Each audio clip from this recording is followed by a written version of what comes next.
It's tea time at Jackson Park Golf Course, part of Seattle's vast network of public spaces.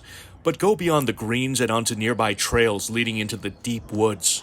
It looks far worse than any bad shot into the rough. I had a friend show me up here. Surrounded by the cover of lush trees and an abundance of space, this man who only wants to go by Champ says he's lived alone at this encampment for almost 3 years. However, the situation's now changing. And usually when somebody gets kicked out and they go somewhere else, where they're going to, they're going to raise hell in that area because they're pissed. Champ believes the city and state's recent crackdown on camping in public places is pushing some homeless people into the deep woods. And at Jackson Park, he says the trash, needles, and associated issues are starting to pile up. You know, we're going to be offered any help by anybody? I don't know.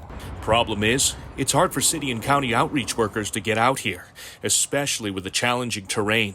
And in many cases, these locations aren't even on the radar. I'm just grabbing my smokes.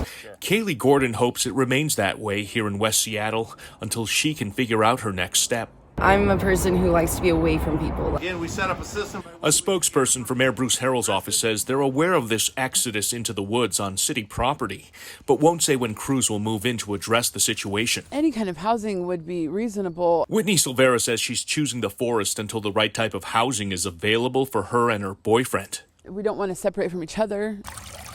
The King County Regional Homelessness Authority is primarily responsible for providing services and shelter before and after an encampment cleanup. The problem for Silvera, the agency isn't saying how often outreach is being done where she's staying. Over the last year even, how many people have actually come out from the county to offer services? From the county, I mean, if I can honestly recall, maybe once.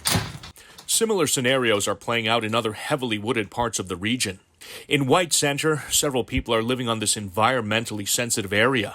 But the King County Department of Natural Resources and Parks says nothing can be done until its protocols are updated by county leaders. And currently, no one is measuring the potential environmental damage. The political will at King County to remove folks for trespassing doesn't exist. But this could all start to change. So we've been up here before. Was up here a couple months ago. Accompanied by sheriff's deputies, King County Councilmember Reagan Dunn toured the woods of unincorporated King County off Green River Road between Kent and Auburn. There's no question that those aggressive homeless encampment clearing and sweeping policies are pushing people out in the rural areas. He's introducing a new pilot program that would create a task force, giving the county authority to finally clear encampments and get people into housing, starting with this area. And ultimately requires them to move into that housing when it does become available. But it's still not a done deal. This legislation needs to go before the entire council for a vote. Unless you're willing to show some types of tough love in the homeless battle, you're never going to get anywhere. We've had some fires up there.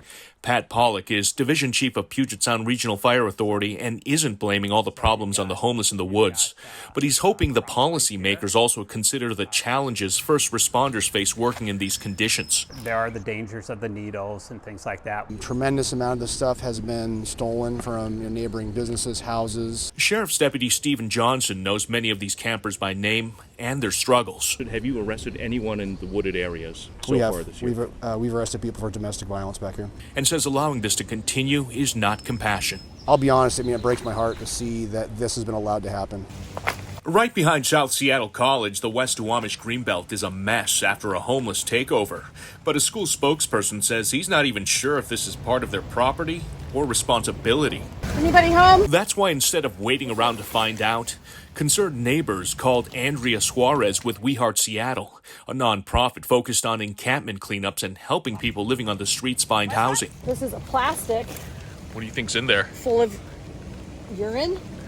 Suarez scouted the area for an hour and says she's trying to coordinate with the college to address this. This is a revolving door. People have come through here for years. At the very least, she wants to clear the trash and abandoned tents with volunteers later this summer. But somebody has to do this.